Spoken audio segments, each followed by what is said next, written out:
श्री चंद्रशेखर जी।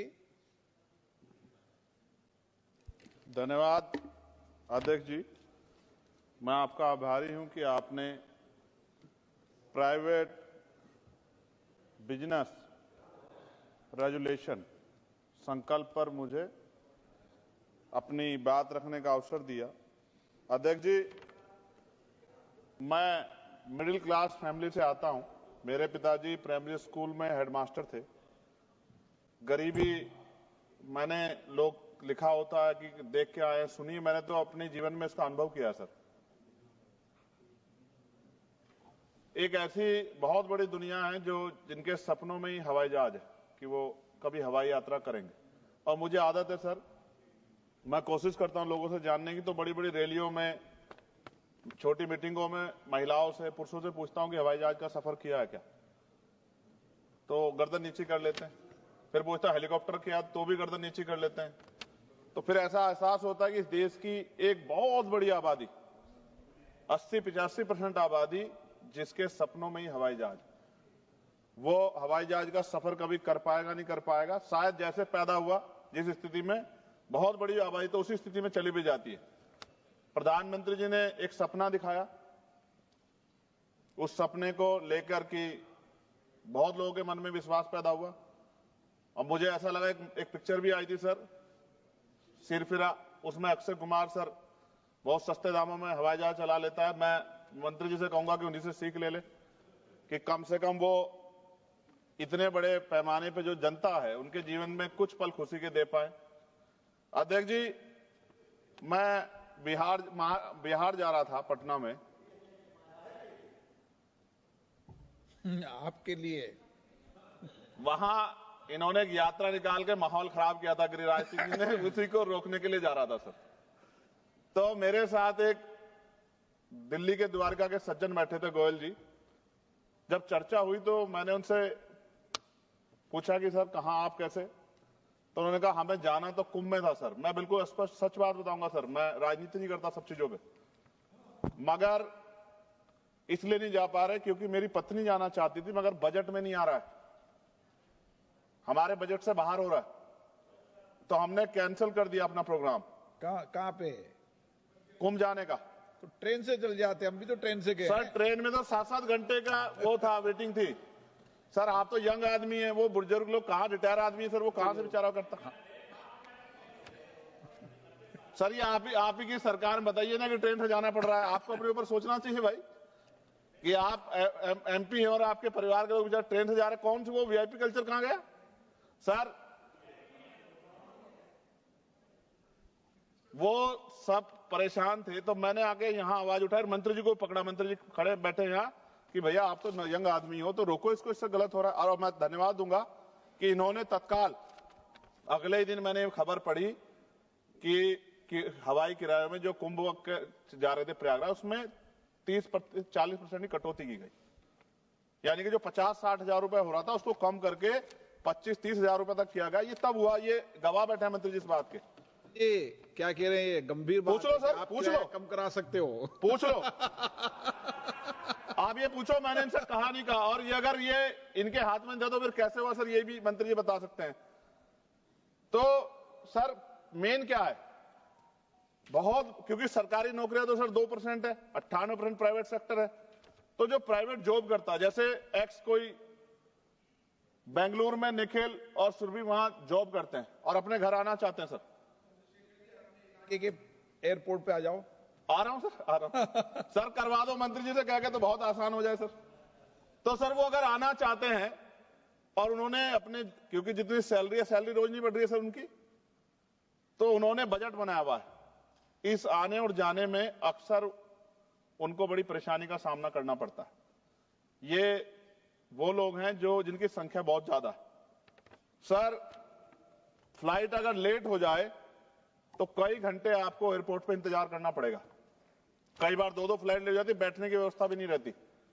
लेकिन अगर आप लेट हो जाओ 5 मिनट, तो फिर दूसरी फ्लाइट ढूंढो। उस समय में सर चाहे 3 घंटे हो, 4 घंटे हो, पानी का रेट सर 120, 200, 250 रुपए। जैसा आदमी वैसा पानी सर, जिसकी जितनी हैसियत है। अगर आपके यहाँ बच्चे या परिवार है तो और परेशानी है सर, कोई पूछने वाला नहीं है सर। ये जो मैंने कल भी एक जवाब में जिस पे आपने कहा था, मंत्री जी को बोल दो, मंत्री जी एक वाटर कूलर भी एयरपोर्ट पे लगा दो, जरूरी थोड़ी बोतल का पानी पिए आदमी। ये अच्छी बात है सर, बहुत अच्छा सुझाव दिया आपने। पानी तो वैसे फ्री में मिलता है सर, हर एयरपोर्ट। कहाँ सर, कौन से एयरपोर्ट पे सर? पता नहीं होता, बॉटल्ड वाटर नहीं, पीने का पानी तो मिलता है हर जगह पे, हर एयरपोर्ट पे। सर क्या क्या बात बताई सर आपने, कौन, उसका नाम बता दो एयरपोर्ट का सर मुझे। दूसरी चीज है, हमने एक नया ये उड़ान स्कीम का हमने प्रेरणा डायरेक्शन लेते हुए दे दिया हमने आपको, उड़ान आप यात्री हर कैफे भी शुरू एयरपोर्ट किया पे सर। वाटर कूलर लगा दो, ये निःशुल्क कोलकाता पानी में शुरू मिले। किया, चेन्नई में शुरू किया, अहमदाबाद में भी, और बाकी सारे हाँ, एयरपोर्ट पे भी निःशुल्क करेंगे, पानी जहाँ मिले। पे 10 रुपए का वाटर बॉटल भी दे रहे हैं, 20 रुपए की टी कॉफी भी दे रहे हैं, 20 रुपए का एक और नमकीन भी दे रहे हैं, स्वीट भी दे रहे हैं। ये नहीं, ये किया है, ये वास्तव में है, ये वास्तव में है सर। अभी कोलकाता में किया है, चेन्नई में भी किया है, अहमदाबाद में भी किया है, हर जगह भी करेंगे। चलिए सर ने कुछ कहा, मंत्री जी इस पर फोकस करो। हर एयरपोर्ट पर पीने का पानी की व्यवस्था कर दो निःशुल्क। सर ये बड़ा अच्छा आदेश सर आपने चेयर ने कर दिया सर, ये बहुत महत्वपूर्ण है, मंत्री जी इस पर काम करेंगे, बहुत लोगों का भला होगा। सर एक चीज बहुत मेरे दिमाग में बहुत मुझे जो पीड़ा देती सर, अब पीड़ा मत दो आप सर खत्म कर दो, 2 मिनट में खत्म कर दूंगा सर, आप चेयर पे बैठे हैं तो और ज्यादा अच्छा है सर।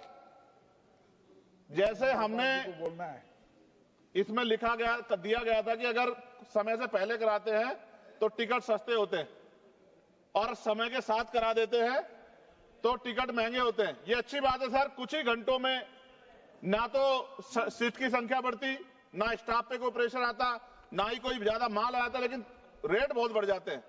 सर सवाल मेरा ये है मंत्री जी से, अगर जिन लोगों ने कुछ लंबे समय पहले टिकट खरीदा सस्ता, तो उनको बीमा में कुछ कम पैसा मिलता है क्या?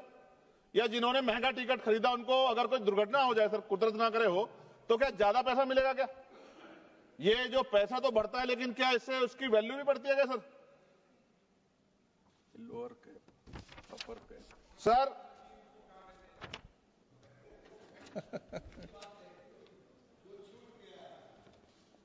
सर आपने कहा कि भाई ये जो है डिपेंड करता है सीजनलिटी, छुट्टियां, त्योहारों और प्रतिस्पर्धा पे। सर प्रतिस्पर्धा है कहां सर? हमने तो जो कुछ था उसका निजीकरण बेच के सब जीरो कर दिया सर, कुछ नॉमिनल शेयर अपने पास रखे। प्रतिस्पर्धा तब होगी जब गवर्नमेंट के 10-12 एयरलाइंस होगी अपनी, जब गवर्नमेंट की अपनी एयरलाइंस होगी तभी तो प्रतिस्पर्धा होगी। जब गवर्नमेंट की एयरलाइंस होगी तो कहेंगे प्रतिस्पर्धा, फिर तो वो मन चाहे डाका डालने चाहे लोगों की जेब पे। सर मच्छर सुविधा देखो, सीटों के हालात देखो, मंत्री जी ने किया था, शिवराज सिंह चौहान जी ने, कृषि मंत्री जी ने, क्या हाल थे एयर इंडिया के, कि सीट खराब थी उनकी सर। चलिए आम आदमी की छोड़िए, मंत्री जी को सीट नहीं मिली अच्छी। और मैं फिर कह रहा हूं, आपसे बहुत उम्मीदें हैं मंत्री जी कि आप कुछ नया करके दिखाएंगे और प्रतिस्पर्धा पैदा करेंगे। गवर्नमेंट सेक्टर से सर अच्छी कुछ फ्लाइटें चलाने का काम करेंगे। और मैंने आपसे मांग की है कि मेरे लोकसभा क्षेत्र नगीना में, वहां से मुंबई को से भी व्यापार होता है, दिल्ली से भी होता है, अरब कंट्री से भी होता है, लोग करते हैं सर। मेरी मांग है कि मेरे लोकसभा क्षेत्र नगीना में एक एयरपोर्ट आप बनाएं सर। वो एयरपोर्ट बनेगा तो मैं कहूंगा कि मंत्री जी ने बहुत अच्छा काम किया। नहीं बनेगा अध्यक्ष जी तो फिर मैं क्या कहूंगा कि एयरपोर्ट वहीं बनेगा जहां मंत्री चाहेंगे, और मंत्री जी किन की बात मानेंगे? आप मांग करते रहना सालों तक।